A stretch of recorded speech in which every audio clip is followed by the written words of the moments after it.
le Seigneur, bonjour. Notre thème de ce matin, c'est du confort au réconfort.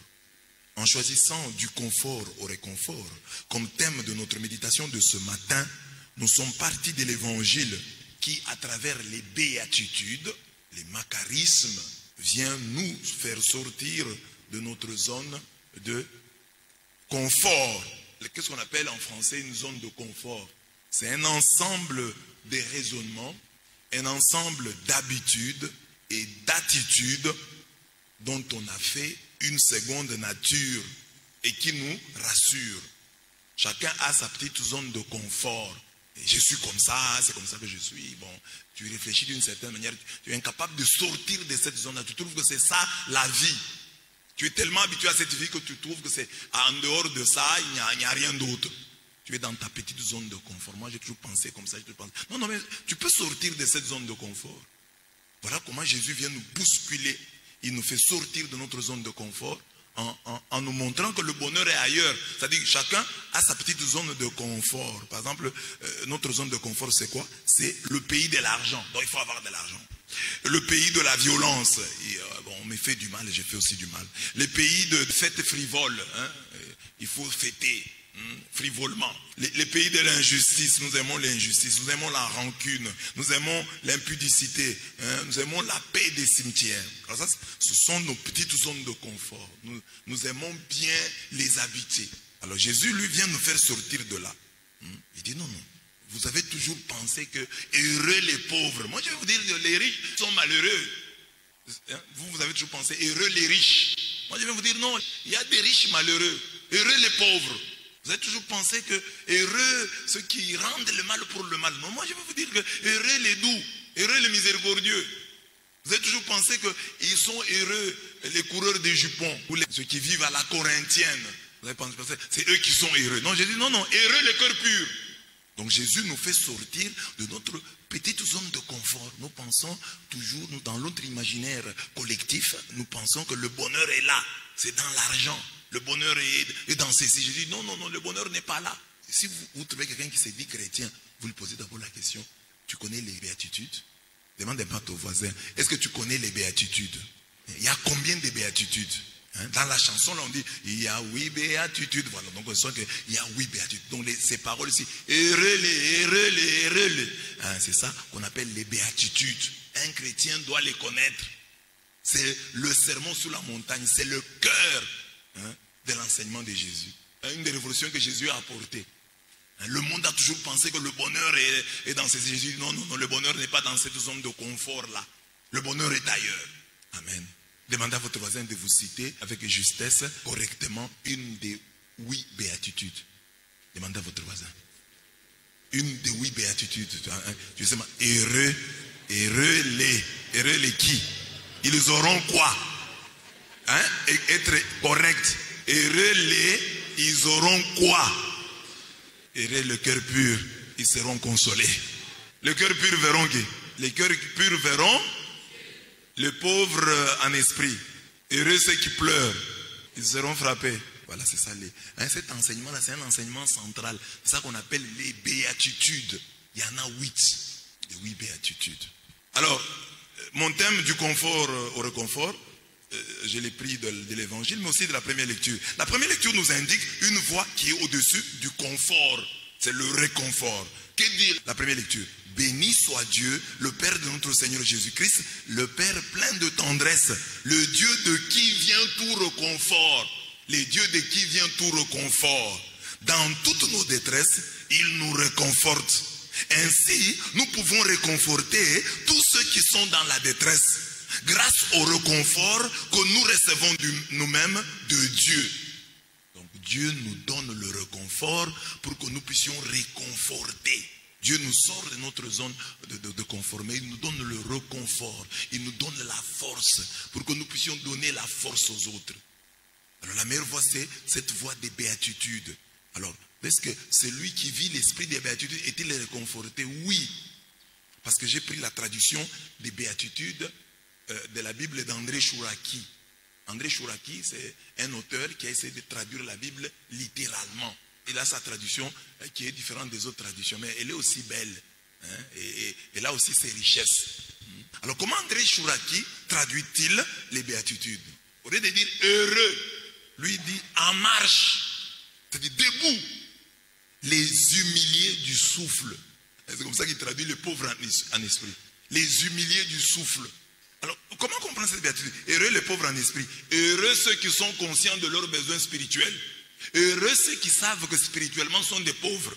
Heureux ceux qui tendent la main aux autres. Convaincus qu'ils n'ont pas tout, qu'ils ne sont pas tout. Ils sont heureux. C'est ça qu'on appelle les humiliés du souffle. En matière de roua, en matière d'esprit, ils sont petits. Oui, le royaume des ciels est à eux. C'est comme ça que lui traduit. En marche les endeuillés. Oui, ils seront réconfortés. En marche les humbles, oui, ils hériteront la terre. En marche les affamés et les assoiffés de justice, oui, ils seront rassasiés. En marche les matriciels. Ça c'est bien trouvé. Les matriciels, parce qu'il a pris essai de Rahamim. Je vous ai déjà prêché sur ça. Chez les Hébreux, pour parler de la tendresse, on utilise le terme Rahamim. Alors, il dit heureux les mieux, Rehema, en Swahili, Rehema, Uruma, Uturuhumiye. Il y a la racine, la RHM, qui veut dire matrice. Alors il dit, heureux les matriciels. C'est-à-dire les miséricordieux, qui sont-ils? Ce sont les gens qui gardent les autres dans leur matrice. Comme la femme garde l'enfant dans sa matrice jusqu'à ce que l'enfant grandisse. Alors, les matriciels, ce sont les miséricordieux. C'est ça la miséricorde, c'est-à-dire garder l'autre en soi jusqu'à ce qu'il va grandir, supporter, l'attendre patiemment. Il n'y a aucune maman qui dit, voilà, ça fait déjà 2 mois, l'enfant ici, je le sors d'abord. La maman attend. Si c'est 9 mois, elle attend. Si ça dépasse un peu, elle attend toujours. Elle est patiente. Alors, les matriciels, ceux qui ont le rehema, ceux qui ont les rahamim, ils sont heureux. En marche, les faiseurs, donc, les matriciels, ils seront matriciés. Ils seront matriciés. En marche le cœur pur, oui, ils verront Elohim. En marche les faiseurs de paix, oui, ils seront criés fils d'Elohim. En marche les persécutés à cause de la justice, oui, le royaume des ciels est à eux. En marche, quand ils vous outragent et vous persécutent, en mentant, vous accusent de tout crime à cause de moi. Jubilez, exultez. Votre salaire est grand au ciel. Oui, ainsi ont-ils persécuté les inspirés, ceux d'avant vous. Ça c'est la traduction d'André Chouraki. Des béatitudes ainsi comprises, nous apprenons que le vrai bonheur est à 100 lieues des commodités matérielles et loin des commodités matérielles de notre zone de confort. Il est logé dans le réconfort divin qui est divine tendresse dans l'humaine détresse. Et pour illustrer notre propos, nous avons choisi de méditer sur des personnages de la Bible qui sont passés du confort humain au réconfort divin. Alors j'ai dit, mais comment est-ce que je vais vous expliquer les béatitudes? Je vais vous expliquer à travers des personnages de la Bible. Je prends une béatitude et je prends un personnage, je vous explique comme ça vous comprenez. Je prends heureux les pauvres en esprit. Alors j'ai cherché dans la Bible, qu'est-ce qu'on peut considérer comme pauvre en esprit? Dans la Bible, j'ai dit, Moïse, j'ai pris Moïse. En quoi est-ce que Moïse est pauvre en esprit? Moïse parle à Dieu. Moïse cause avec Dieu. Il voit d'après la Bible la face de Dieu. Mais Moïse demande conseil. Donc il sait qu'il est limité. Moïse écoute. Il supplie son beau-frère Obab. Obab, je ne connais pas les routes du désert. Les sentiers du désert, je suis loin de les maîtriser. Viens me montrer. Je ne connais pas. Son beau-père, Jéthro, lui donne un conseil. Il dit non, Moïse, tu t'embrouilles tôt. Tu vas juger tous les petits problèmes et tu risques d'avoir des problèmes. Alors, établis des juges qui s'occuperont des petites affaires. Toi, tu t'occuperas des grandes affaires. Et Moïse écoute. Lui qui parlait à Dieu. Lui qui causait avec Dieu. Donc, il est resté tout en causant avec Dieu, tout en étant fort, un pauvre en esprit. Parce que, sachant tendre la main au tout autre, il savait aussi tendre la main à l'autre. C'est ça le pauvre. C'est lui qui est conscient de ses besoins spirituels. C'est lui qui est conscient de ses limites. Je ne connais pas tout. J'ai besoin des autres. Amen. Heureux les pauvres en esprit. Heureux ceux qui connaissent connaissent leurs limites, qui savent qu'ils ont besoin des autres. Dites à votre voisin, j'ai besoin de toi. J'ai besoin de toi.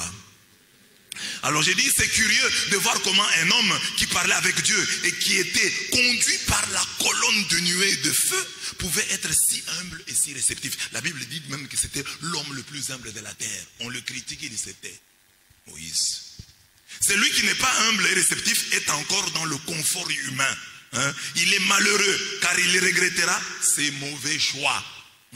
Moïse vivait au pays de la pauvreté du cœur et il ne le regretta jamais. Donc il vivait dans ce pays-là. Ça c'est une grande interrogation pour nous tous.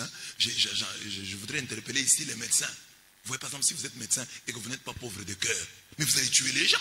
Vous voyez bien un malade, vous sentez que vous êtes incapable de l'aider. Alors il faut les transférer ailleurs. Mais quand vous êtes orgueilleux, quand vous voulez qu'on parle seulement de vous, quand vous pensez que vous avez la maîtrise de toute la médecine, vous allez tuer. Faites humble dire non, dans ce cas ici, mais dépasse. Allez chez tel. Il connaît mieux que moi. C'est comme j'ai dit ici, il y a des couples là qui n'ont pas d'enfants. Docteur Jean-Paul ici, vous pouvez le critiquer pour des points, etc., etc. Mais nous avons des témoignages des gens qu'il a aidés. Des couples qui ne mettaient pas au monde. Dans notre communauté à Kinshasa, il a donné le conseil. Ils ont un enfant. Mais il y a des couples ici qui n'ont pas d'enfant. Ils le refusent. Parce qu'ils connaissent docteur Jean-Paul. Les médecins, même les médecins ne croient pas les uns aux autres. Donc tout le médecin ici croit que c'est lui qui connaît tout. Tu connais tout comment? C'est pourquoi il y a des spécialistes en ceci, en cela. Et même dans la spécialité là, il y a aussi le don de Dieu. Il y a aussi la grâce. Alors si nous avons des cas, qu'on se taise, qu'on ne vous en parle pas. Je connais un couple à Kinshasa, je l'ai vu comme ça. Ce couple-là, je le vois, je lui dis, ah papa, ça fait longtemps, venez. Voilà, docteur Jean-Paul était là. Regardez un peu. Il a dit, oui, monsieur l'abbé, on va l'appeler. Ils ne l'ont jamais appelé. C'est ça le problème de couple. Alors j'ai dit, mais bien aimé, il faut être capable de dire, non, ça je ne connais pas. Ça je connais. L'autre a reçu un don, écoutons-le. Non, moi, il n'y a que moi. Non, il n'y a pas que toi. Comme ici à la paroisse, là, tu as un problème en pédiatrie, l'enfant est malade. On sait que c'est docteur Désiré. C'est lui qui fait ça. L'amiba a reconnu qu'il le fait bien. Allez avec votre enfant là-bas. Non, moi je vais faire moi-même. Oh, moi je vais voir tel. Non, il y a des gens à qui Dieu a donné le don. À qui Dieu a fait le don. Accepter. Non, moi je ne vais pas aller là-bas. Non. Bon, même si tu ne vas pas. Bon, c'est ton problème. Heureux les pauvres de cœur, le royaume des cieux est à eux. Pas seulement le royaume des cieux, mais déjà ici sur terre, le royaume de la terre leur est donné. Parce que ces gens-là, je vous ai déjà dit ici, aime ta masculinité, préfère ta féminité et tu seras le ravin du monde. Nous tous, nous avons le masculin en nous. Mais pour pouvoir avancer dans la vie, il faut mettre au devant sa féminité, le féminin qui est en nous. Le féminin c'est quoi? Se faire aimer. Les femmes aiment se faire apprécier. Les hommes disent, moi je n'ai pas besoin de votre appréciation. Moi je vais avancer. Que vous soyez d'accord ou non, j'avance. Non. Tu exploites ta féminité. Parle aussi bien. Sois aussi séduisant. Essaye d'attirer.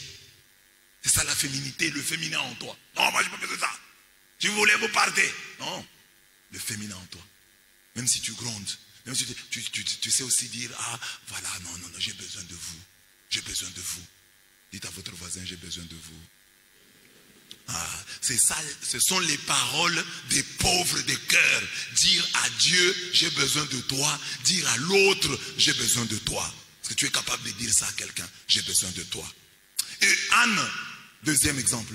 Heureux ceux qui pleurent, car ils seront consolés. Un exemple dans la Bible, je prends Anne, elle va au temple, elle ne met pas au monde. Je venais de parler des cas des couples sans enfants. Elle ne met pas au monde, elle va au temple et elle pleure. Elle prie comme une personne ivre. Le prêtre s'en rend compte, le prêtre la gronde. Mais tu es ivre, tu es venu ici, va cuver ton vin ailleurs. Et elle répond, non mon prêtre, je suis pas ivre, mais j'ai des problèmes. Elle a prié comme une personne ivre. Elle a pleuré devant Dieu. Est-ce que toi, quand tu es devant Dieu, tu pleures? Il y a des chrétiens ici qui n'ont jamais pleuré. Même si on a...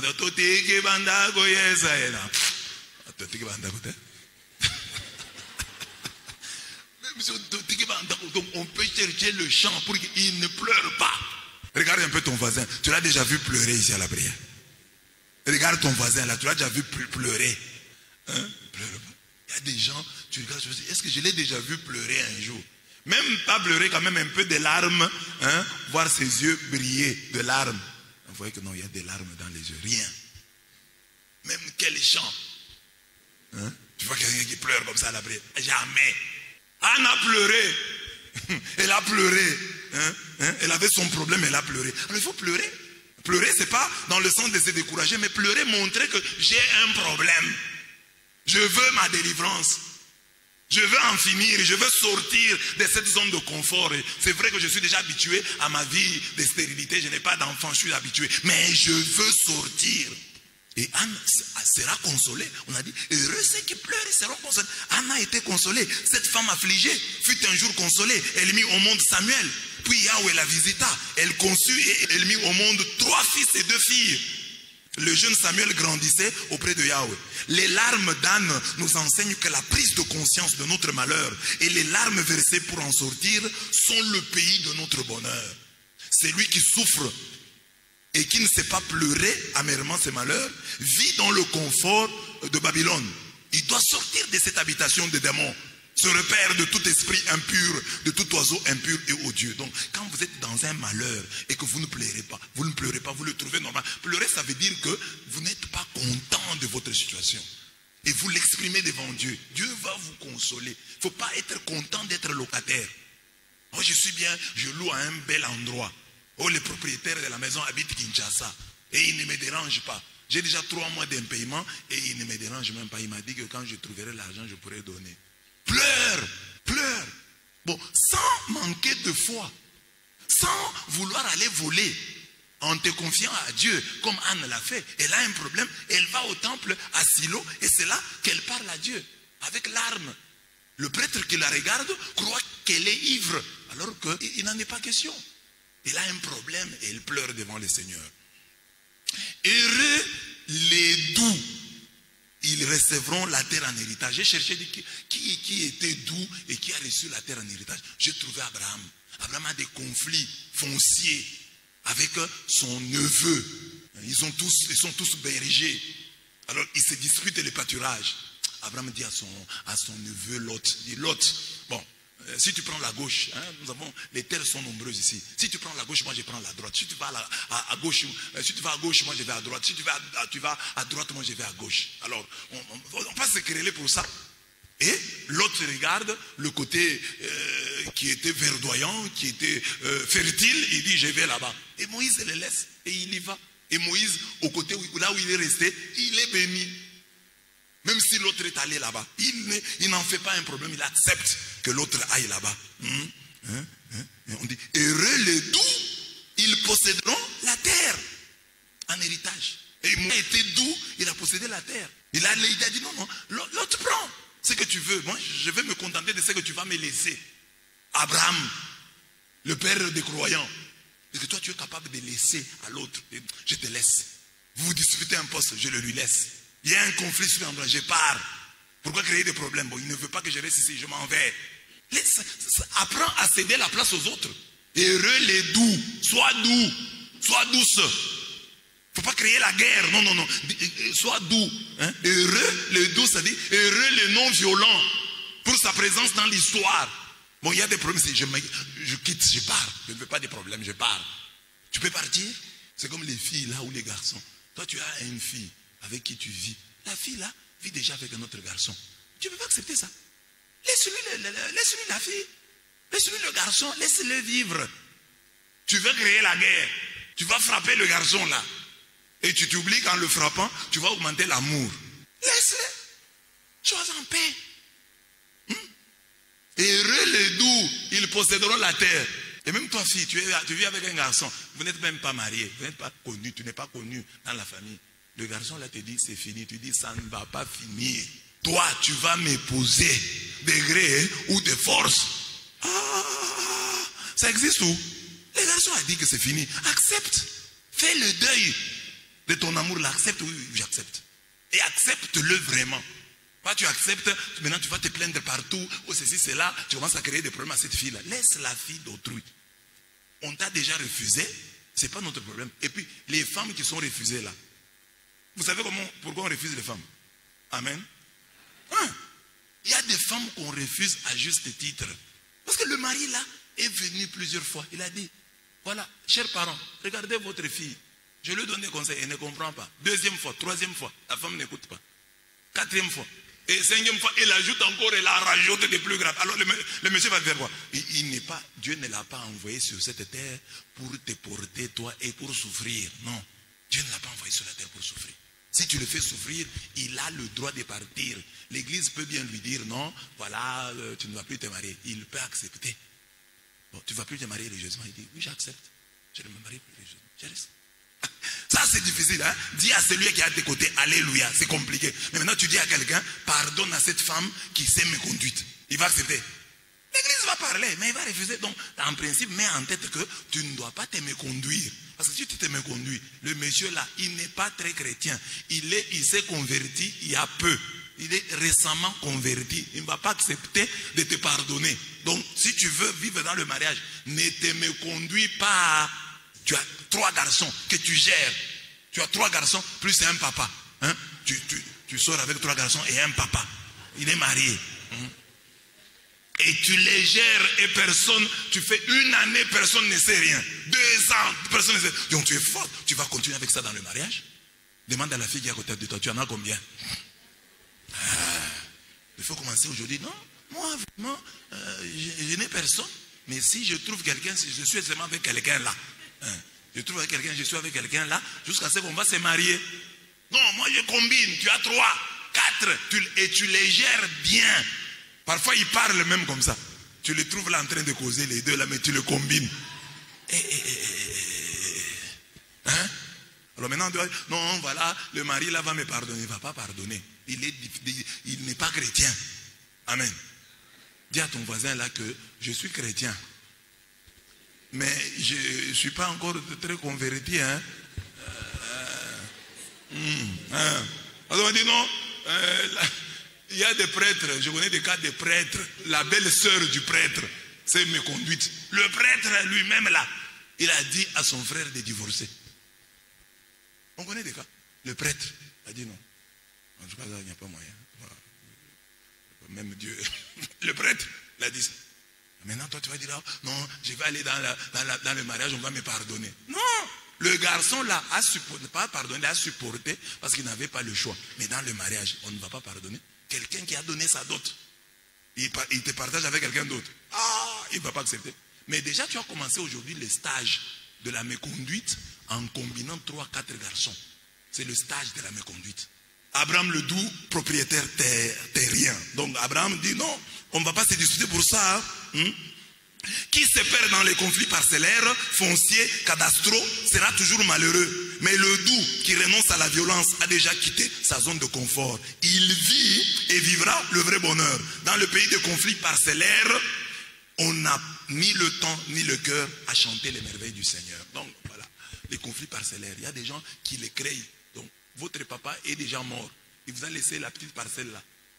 Hein? Tu ne peux pas laisser ça aux autres. Donc tu vas là-bas. Oh, l'argent de notre part, l'argent de mon locataire. Et puis c'est ça le malheur. Être locataire d'une telle maison. Hein? Une maison familiale. Et tout le monde réclame. Donc le monsieur là va venir à 13h. Non, je veux avoir mon argent. Tu veux me donner un peu l'avance. C'est pourquoi dès maintenant, mes bien-aimés, battez-vous pour avoir vos propres biens.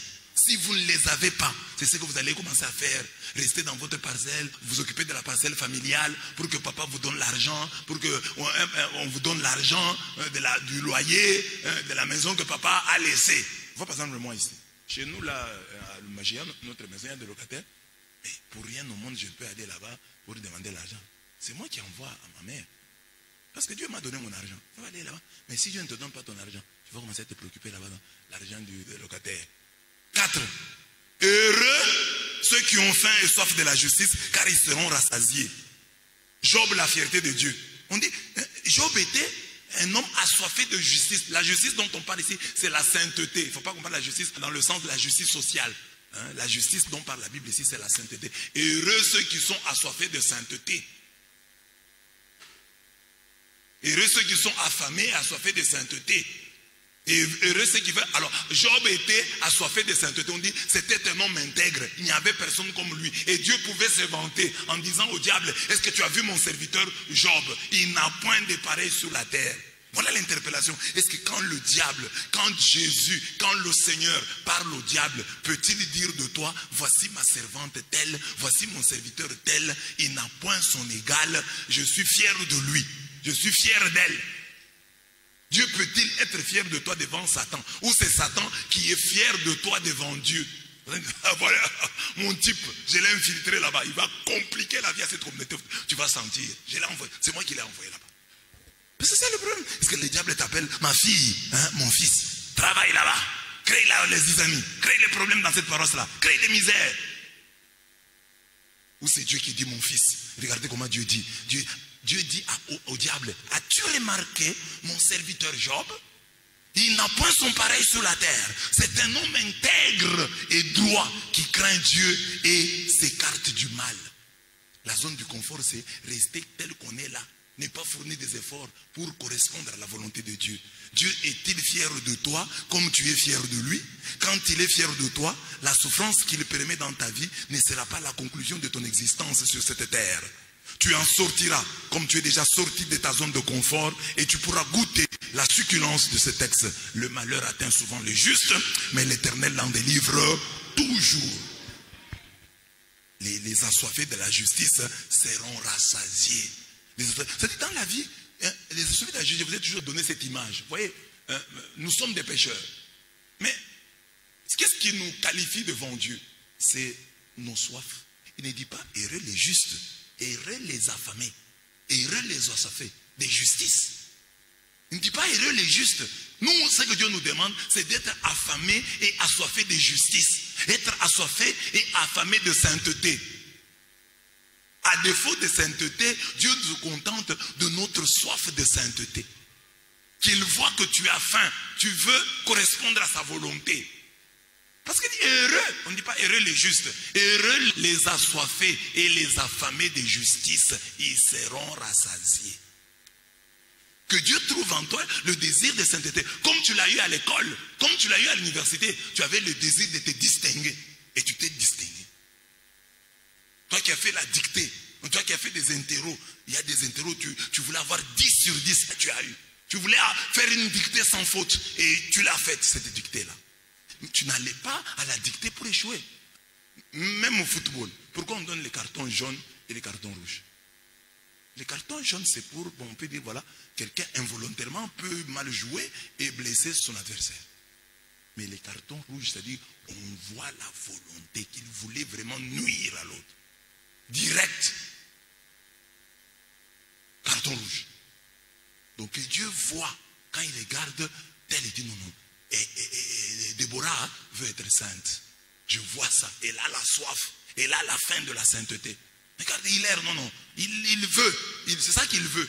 Mais il est faible. Mais il est tombé. Mais je vois, moi, Dieu qui sonde les reins et les cœurs, que ma fille, que mon fils ici, veut la sainteté. Il veut. Il veut être saint. Il veut une vie sans faute. Il veut zéro faute. Amen. Job, la fierté de Dieu. 5. Heureux les miséricordieux, car ils obtiendront miséricorde. Là, je prends l'exemple de David. David, Saül veut le tuer. Mais David pardonne à 2 reprises. David, Absalom, son fils, veut le tuer. Il lui fait même un coup d'état. Mais David pleure sa mort. David dit, ne touchez pas mon fils. Si vous allez vous battre, ne tuez pas Absalom. C'est mon fils. Heureux les miséricordieux, heureux les matriciels, ils seront matriciés. Heureux les miséricordieux, ils obtiendront miséricorde.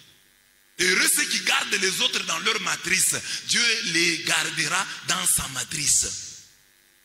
C'est ça que ça veut dire. Dieu ne provoquera pas un avortement qui pourra les tuer. Non, Dieu les gardera en son sein.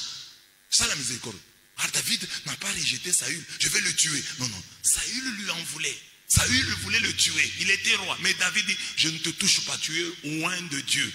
À 2 reprises. Il avait l'opportunité de lui faire du mal et il ne l'a pas fait. Mais nous, parfois, nous tuons des gens qui ne veulent pas nous tuer. Nous faisons du mal aux gens qui ne nous ont fait que du bien.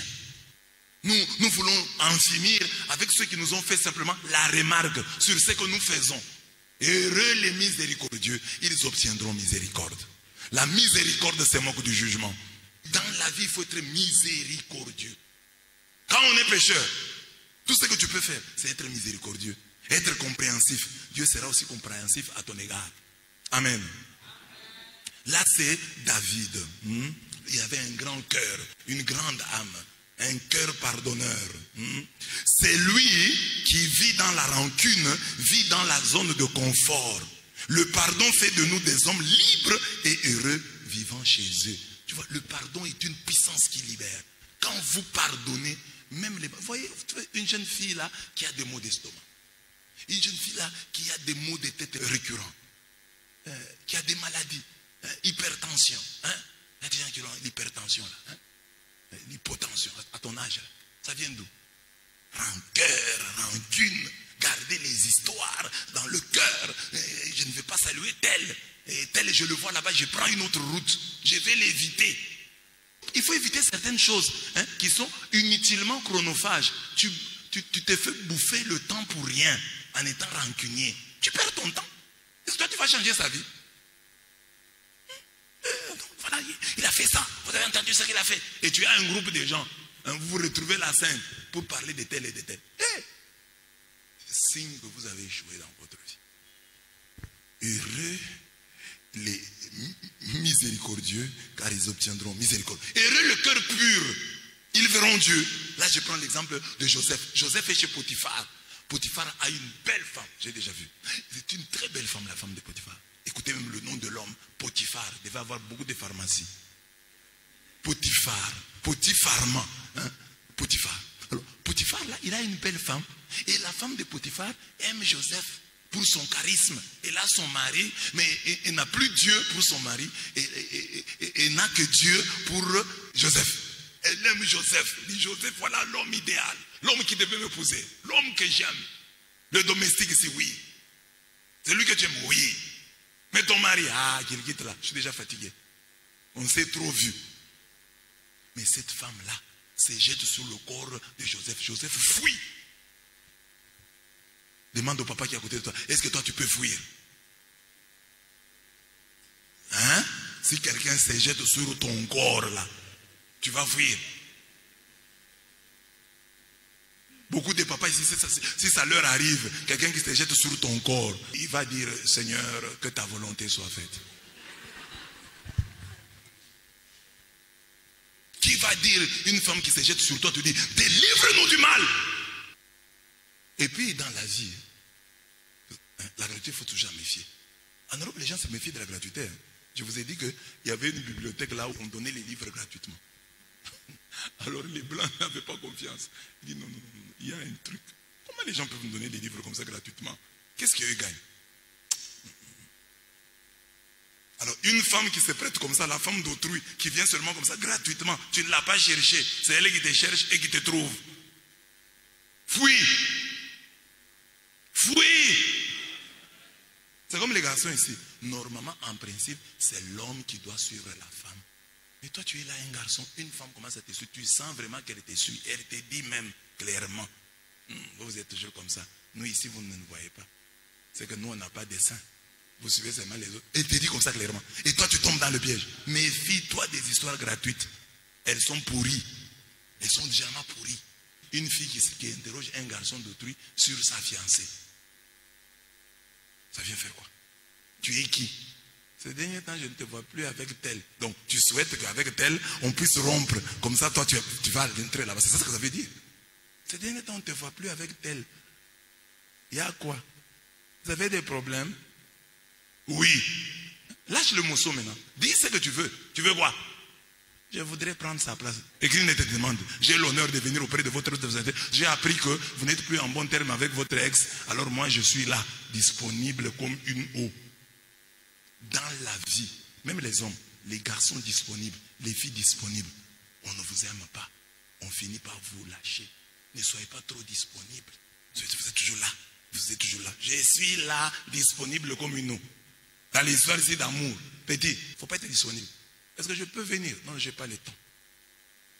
Non, j'ai autre chose à faire. Non, je serai à Kipushi en train de travailler à tel projet. Mais toi, je viens. Oui, je suis là. Je viens. Mon Dieu, combien de pas? 5 pas? C'est ton problème. Même toi, fille, là, on t'appelle. Viens. Oui, je suis là. Viens, je suis là. Tu n'as jamais eu de programme. Toi, tu vas faire un programme? Non, j'ai cours. Tu vas faire un programme? Non, j'ai TP. Non, je dois travailler avec mes amis. J'ai un TP. Oui, c'est normal. Mais toi, chaque jour qu'on t'appelle, tu laisses tout pour venir répondre à l'appel de ton maître. Milou. Même Milou parfois refuse. Qui gagne le combat du sexe a gagné une grande partie du combat de la vie. Même dans le mariage. Un homme peut avoir des soifs et des envies, les maîtriser. Quand tu es fâché, tu te fâches. Tu es fâché, pan. La femme vient seulement et te touche dans les cheveux, tu tombes. Que ta femme aille se plaindre auprès de la bergerie. Papa berger, il n'y a plus rien. Mon mari ne me regarde plus. Alors là, on va maintenant, comme comité, famille chrétienne, GEMAC, comité partial, Joseph le... Donc j'ai dit, qui gagne le combat du sexe a gagné une grande partie du combat de la vie, même dans le mariage. Même dans le mariage, ne montre pas que toi, sans ça, tu ne peux pas vivre. On va t'écraser. Sois fort, sois forte. C'est important. Alors Joseph est fort. La femme de Potiphar se jette sur lui, le saisit dans les habits et lui dit clairement, couche avec moi. Mais lui fouille. Il dit, moi j'ai une onction, hein. Moi j'ai une bénédiction, je ne peux pas la perdre ici. Si je commets une erreur, c'est avec la femme d'autrui. Ton mari m'a tout donné, mais si je commets l'erreur ici, je vais perdre mon onction que j'ai ici. Quand il sortit de prison, c'était pour devenir vice-roi d'Égypte. L'indiscipline sexuelle nage dans la zone du confort humain. Le chemin de la vraie joie lui est fermé. Sa tristesse est la preuve que la permissivité morale ne rend pas les hommes heureux. Jean-Paul II. Jean-Paul II a dit, la permissivité morale ne rend pas les hommes heureux. C'est comme les filles qui sont ici là. Hein, tu crois que parce que tu as eu un fiancé, directement vous commencez à vous toucher. Mais ce monsieur-là, il va te respecter. Il va trouver que tu n'es pas une fille à épouser. Tu es amuse-main ou amuse-gueule. Fais monter les enchères. Ah non, voilà. Mais déjà, avant d'entrer dans le mariage, il a tout eu. Maintenant, il va te prendre dans le mariage pour faire quoi avec toi? Parce qu'il a déjà tout fait pendant les fiançailles. Il faut que tout soit neuf pour lui quand vous allez vous marier. C'est ça le vœu d'une fille, que le jour du mariage, là, que tes seins, que ton corps soit neuf à ton mari. Un nouveau corps qu'il découvre. Et il connaît déjà que tu as une tache ici, tu as une tache ici. Tu as une autre tache ici. Et qu'ici, il y a une cicatrice. Il sait ça. C'est déjà fait. Et que tu as une autre cicatrice ici. Il sait. Il dit, mais ta cicatrice d'ici là ne s'est pas terminée. Il dit, non, pas encore. Ce que j'ai dit déjà aux filles ici, j'ai dit aux filles, vous les filles qui êtes là, vous ne savez pas les odeurs que vous avez. Tu peux être une fille, tu crois que tu sens bien. Tu ne sens pas bon. Les gens te supportent parce qu'ils ne t'ont pas épousé. Tu es là, tu dégages une odeur du savon. Tu sens le savon mélangé au poisson salé. Alors, maintenant, toi, tu ne sais pas que tu as cette odeur. Maintenant, toi, tu t'offres facilement au garçon. Maintenant, le garçon qui devait t'épouser, tu es sorti avec lui, il a senti l'odeur. Mais il va te refuser. Il ne va pas t'épouser. Il dit non. Tu sens le savon mélangé au poisson salé. Or, si tu t'étais gardé bien, le garçon découvrirait ça dans le mariage. Et s'il découvre ça dans le mariage, il va seulement venir avec toi à la prière, mais ça avait prié un peu pour elle, elle a une odeur. Et nous allons chasser l'odeur. Hein? Parce qu'elle a honte. Elle ne sait même pas qu'elle sent comme ça. Vous avez compris l'histoire des installations sanitaires, non? Quand vous avez des installations sanitaires dans la maison, vous qui êtes propriétaire de la maison, généralement vous ne sentez pas. Vous vous habituez finalement à l'odeur de vos installations. Vous trouvez que c'est normal. Mais il faut un visiteur, c'est celui qui se rend compte. Alors les filles, quand vous êtes gardées là, le garçon va découvrir. Je parle des odeurs, mais je parle d'autres défauts. Tu peux avoir des défauts dans ton intimité. Les défauts, ce n'est pas seulement que les odeurs. Parce qu'une fille déjà était contente. Moi, je n'ai pas les odeurs, donc je peux m'offrir à ces garçons. Non, tu ne peux pas seulement avoir les odeurs. Dans ton corps là, des filles, des femmes, peuvent avoir des erreurs de fabrication. Mais c'est pour dire quoi? C'est pour dire, tu peux avoir ces défauts-là. Maintenant, tu vas là, tu t'offres, et les garçons là découvrent ton défaut. Ah, il est comme ça. Ils fouillent. Donc, comment moi les garçons me fouillent? Ils découvrent les défauts que tu as. C'est pas seulement l'odeur, défaut. Donc, si tu t'aimes, tu vas seulement te garder en disant, oh, peut-être que j'ai ces défauts-là. Et puis, les filles, ne vous trompez pas. Parce que les filles peuvent se tromper et dire, moi, je suis déjà sorti avec un garçon là. Il avait vraiment aimé. C'est ce garçon-là qui avait aimé. Mais c'est lui qui va t'épouser ce qu'il va aimer. C'est comme les filles là, tu es fille, tu laisses tes seins là. Tes seins là, le garçon touche les seins tombent. Maintenant, qui va supporter les conséquences? Ton mari. Lui, dès qu'il t'épouse, tu as déjà des seins tombés. Ah, les garçons, qui veut prendre les seins tombés? Il y a quelqu'un ici qui veut avoir ça. Mais oui, Dieu m'inspire toujours. Peut-être il y avait une fille qui avait un rendez-vous. Quand j'ai dit ça, parce que je ne sais pas comment Dieu me conduit. Le point c'était la chasteté. Mais pourquoi je suis allé dans les détails? Je n'avais pas prévu ça. C'est Dieu qui me conduit pour que je parle à quelqu'un ce matin. Maintenant, je pose la question à cette fille-là. Toi, tu avais les seins debout. Maintenant, les seins sont tombés. C'est pour qui? Qui va prendre cette charge de relever les seins là tombés? Ton mari là, ton futur mari a droit à te voir avec des seins debout. Pourquoi lui doit supporter des seins déjà tombés? J'insiste là-dessus. Pour les filles là qui sont encore bien, gardez-vous. Parce que là, oh moi je n'ai rien fait de mauvais, il m'a seulement touché au sein. Quand il touche au sein, là, il les abîme. Et il ne va pas t'épouser. Lui, c'est un toucheur de seins. Joseph, le mari de Marie. Joseph, lui, il vit quelle béatitude. Et heureux les artisans de paix. Il dit, Marie est enceinte. Je peux créer des problèmes ici. Il dit, non, je ne crée pas de problèmes. Je me garde, je me tais. Il se tait. Il dit, je ne veux pas diffamer Marie. Bon, mais Marie avait mal fait. Il refuse de médire de Marie, alors que Marie avait commis une faute. Bon, pour lui, parce que Marie était enceinte. Alors il dit, je ne veux pas détruire sa réputation. Je ne veux pas en parler. Je vais la répudier en silence. Ah, comme c'est beau, hein, Joseph. Heureux les artisans de paix, ils seront appelés fils de Dieu. Je préfère la paix, qu'on se sépare en paix, qu'on reste en paix. La paix vaut mieux que la raison. Je ne veux pas avoir raison, j'ai raison. Mais je sacrifie ma raison, moi Joseph, mais je préfère la paix.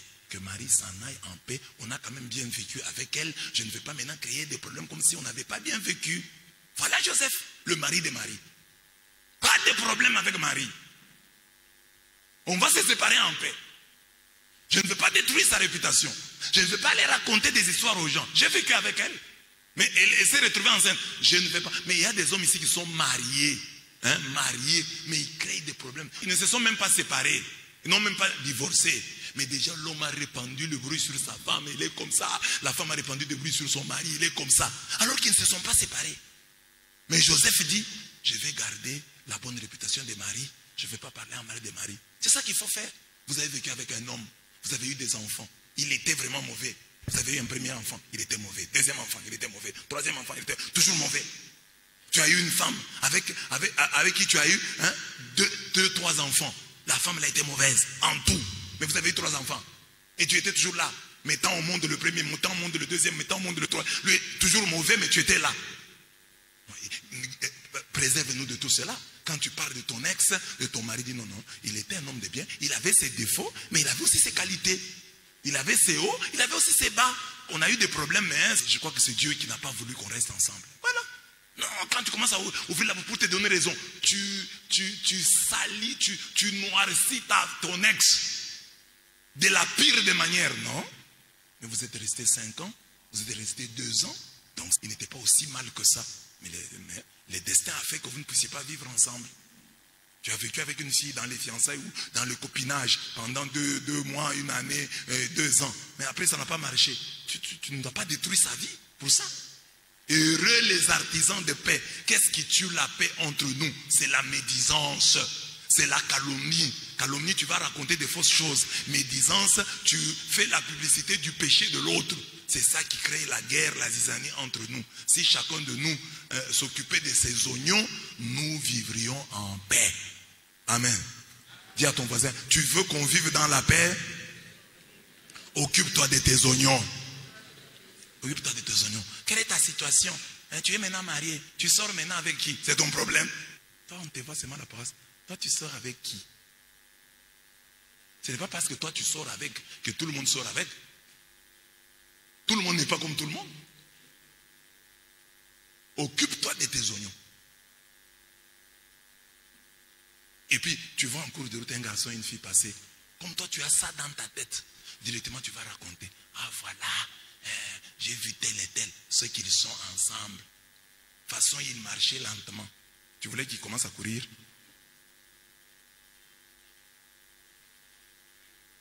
Je vous ai déjà dit, quand vous voyez quelqu'un empêtré dans ces choses-là, il est perdu. Il a déjà échoué. Ça, c'est le propre des losers. Des gens qui ont échoué dans la vie. Ils s'occupent des affaires d'autrui. Ils veulent savoir qui a fait quoi, avec qui, où, comment. C'est ça leur vie. Mais quand tu es là, tu as réussi dans ta vie. Tu n'as pas besoin de tout ça. Tu dois t'occuper de tes affaires. Tu dis, j'ai la marchandise, je vais aller la récupérer à l'agence et je vais vendre. Et dois vendre à quel prix? Quel est le taux du dollar? Donc tu peux savoir le taux du dollar. Mais quand tu n'as pas les dollars et les francs, et tu n'as pas besoin du taux, tu t'occupes de la vie de l'autre. La robe qu'elle a portée là, elle a eu ça où? Chez elle, il n'y a pas d'argent.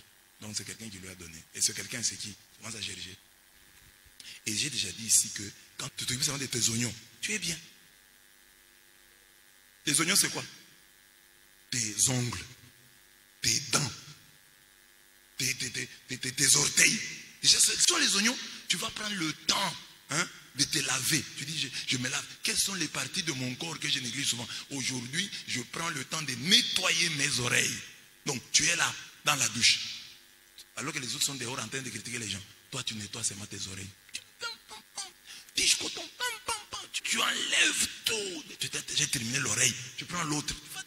Derrière l'oreille. Parfois, souvent, on néglige. On est souvent pressé. Quand je me réveille le matin, je suis pressé. Je n'ai pas le temps de bien nettoyer derrière mon oreille. Alors, maintenant, derrière l'oreille. Tu prends le temps. Ça va te prendre 1 heure de douche. Occupe-toi de tes oignons, c'est-à-dire occupe-toi de tes dents, occupe-toi de tes ongles, occupe-toi de ton talon. Joseph, voilà, artisan de paix. Joseph tisse par sa discrétion la paix. Dans la zone du confort, on médit les uns des autres. On se calomnie sans regret ni honte. Sortir de cette zone et vivre dans le divin réconfort, c'est faire de son cœur un océan de secrets. C'est savoir qu'aimer, c'est aussi habiller les péchés de l'autre, laver ses pieds sales. Et là, je dis, même les hommes politiques ont droit à la bonne réputation. Et nous devons... C'est pas qu'aujourd'hui tu es chrétien, on raconte, comme tu sais que les politiciens sont des voleurs, après, dans notre imaginaire collectif, dès qu'on raconte une histoire sur un politicien, tu crois directement, tu vas publier. Non, vérifie. Il fait la politique, oui, mais il a aussi droit à la bonne réputation. Ne va pas jouer avec sa réputation parce qu'il fait la politique. Vérifie d'abord. Sur les réseaux sociaux, il y a du n'importe quoi. Il y a des gens qui sont déterminés. Ils disent, voilà, je vais détruire la réputation de tel. Et il va y travailler. Pendant 1 mois, il va le faire. Nous devons beaucoup réfléchir quand vous détruisez la réputation de quelqu'un. Pour la reconstruire, c'est compliqué. C'est ainsi que je vous dis toujours qu'un homme qui vous aime, comme Joseph aimait Marie, ne va pas détruire votre réputation. Il va se garder de non, je garde ça. Il peut te faire la remarque à toi, mais devant les gens, il va te cacher. C'est ça l'amour. L'amour vrai cache.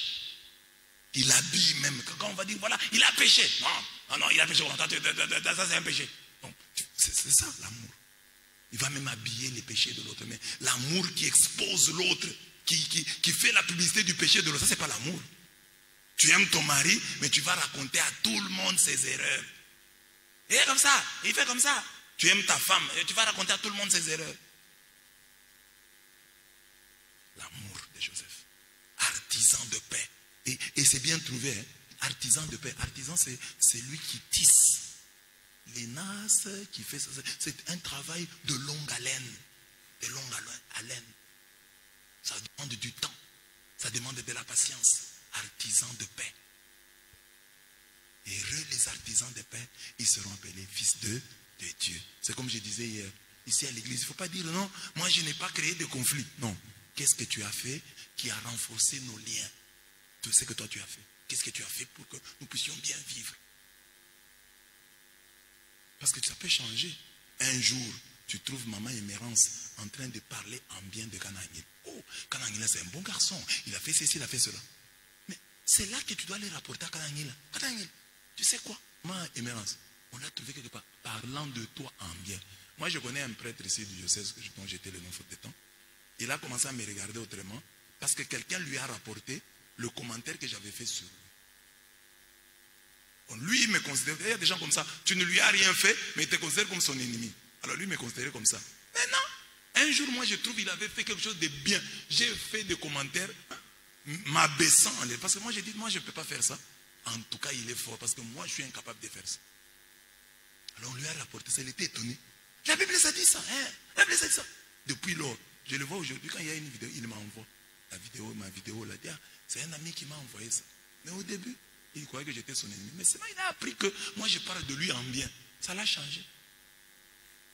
La paix viendra comme ça, si nous savons parler en bien les uns des autres. Ce qui tue la paix entre nous, c'est la calomnie et la médisance. Dans la vie des gens ici, il y a plus de choses à aimer qu'à mépriser. Alors, les choses à mépriser là, laisse-les. Va parler des choses à aimer que tu as vues dans la vie de tel et de tel. Ce sont des bonnes causeries. Amen. Joseph, le mari de Marie, l'homme discret. Enfin, heureux les persécutés pour la justice, car le royaume des cieux est à eux. Heureux êtes-vous quand on vous insultera, qu'on vous persécutera et qu'on dira faussement contre vous toutes sortes d'infamies à cause de moi. Votre récompense sera... Voilà. Heureux les persécutés. Shadrach, Meshach, Abednego, on les jette dans le feu, dans la fournaise de feu, au lieu de se plaindre, de commencer à pleurer et louer le Seigneur. Et vous avez vu que Dieu les a récompensés. Dieu les a visités. Le feu ne leur a rien fait. Alors quand tu es persécuté, garde la joie. Parce que ça, le diable... Pourquoi est-ce que le diable me persécute? Par exemple, un homme comme moi, pourquoi est-ce que le diable me persécute? C'est pour que j'abandonne. Parce que j'abandonne. Mais Dieu sait que si j'abandonne, il y a beaucoup de gens qui vont se perdre. Alors Dieu dit continue. Moi je continue malgré les difficultés que je rencontre. Parce que quelqu'un qui me regarderait de loin, les gens qui me regardent de loin, par exemple ceux qui sont en Europe, qui m'écrivent, disent, ah monsieur l'abbé, un monsieur m'appelait là, monsieur l'abbé, mais on voit avec vos enchaînements là, vous devez avoir beaucoup de chrétiens. J'ai dit non, non, je n'en ai pas beaucoup. J'ai des combats sérieux. C'est comme ça. C'est ça la vie. Mais ne te décourage. Voyez-moi, je ne me décourage pas. Moi, ce n'est pas parce que tel n'est pas venu ou tel ne vient pas que je vais bâcler mon enseignement. Je dois terminer. Là, je suis au 8e point. Les 3 champions de la fournaise. C'est là que je termine.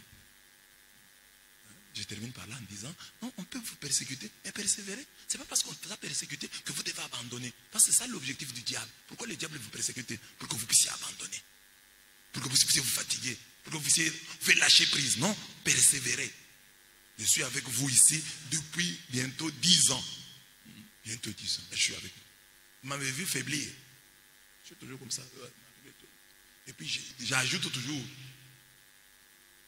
Malgré les persécutions. Parce que je devais dire, ah, avec ça, je ne peux plus faire ça. Avec ça, j'abandonne ça. Avec ça, j'abandonne. Mais que le diable ne te décourage pas non plus. Ce n'est pas parce que tu as des difficultés que tu dois abandonner une chose que tu estimes bonne, une chose qui aide les gens. Si ça aide les gens, continue. Persévère. Si ça vient de Dieu, si c'est Dieu qui te l'a donné, utilise cette chose-là. Les gens peuvent ne pas te comprendre. Mais continue, persévère. Donc, les 3 champions. Donc, je vous ai expliqué les béatitudes à travers des personnages de la Bible. Et ce matin, quand je préparais, j'ai écrit un poème pour illustrer tout ça. Qu'est-ce que j'ai dit? J'ai dit, pour l'Église, même si tu es l'apôtre, tends la main aux autres comme Moïse, heureux les pauvres. Comme Anne à Silo, invoque les Shiloh, qu'une sainte ivresse te fasse prier sans mollesse. Heureux ceux qui pleurent. Comme notre père Abraham, aie une douce âme. Lot, c'est ton frère. Laisse-lui cette terre. Heureux les doux. Comme Job, fais de la sainteté ton Job. De ton Dieu soit la joie. Rends-le fier de toi. Heureux les assoiffés de justice. Tous les jours de ta vie, sois miséricordieux comme David. Les meilleures personnes sont celles qui facilement pardonnent. Heureux les miséricordieux. De ton sexe sois le chef. Comme le fut en Égypte Joseph. Il ne commut aucun écart avec la femme de Potiphar. Heureux les cœurs purs. Comme Joseph, le mari de Marie, fuit la médisance et la calomnie. Un homme qui se tait est un vrai bâtisseur de paix. Heureux les artisans de paix. Comme Shadrach, Meshach et Abed-Nego. Je veux, même au milieu du feu, continuer à bénir et à louer mon Dieu. Car il est et demeure le Très-Haut. Heureux les persécutés. Voilà l'esprit des béatitudes que Dieu veut nous communiquer aujourd'hui. Vivons de cet esprit chaque jour de notre vie. L'esprit des béatitudes, un frère a résumé ça en 3 mots. Joie, miséricorde, simplicité. Essaye de vivre de ça chaque jour de ta vie. Amen. Que Dieu vous bénisse.